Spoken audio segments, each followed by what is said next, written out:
The East Coast versus West Coast beef, one of the most infamous conflicts in hip-hop history. What started as musical competition ended tragically with the deaths of Tupac Shakur and the Notorious B.I.G. But how did it come to this? Hip-hop was originally rooted in New York, but in the late 80s, Dr. Dre and NWA brought the West Coast into the spotlight.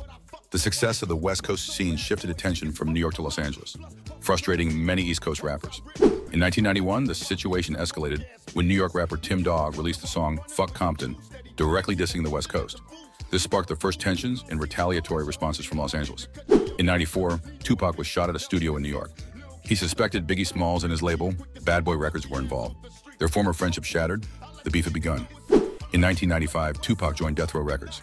Diss tracks and public accusations against Biggie escalated the feud. The media fueled the fire by amplifying the rivalry between the East and West Coast. Tupac released Hit 'Em Up, one of the most notorious diss tracks in history, in which he directly dissed Biggie. After attending a boxing match in Las Vegas, Tupac was the victim of a drive-by shooting. A few days later, he succumbed to his injuries.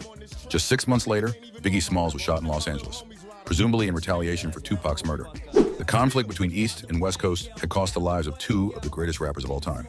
The East Coast versus West Coast beef changed the hip-hop world forever. May Tupac and Biggie rest in peace.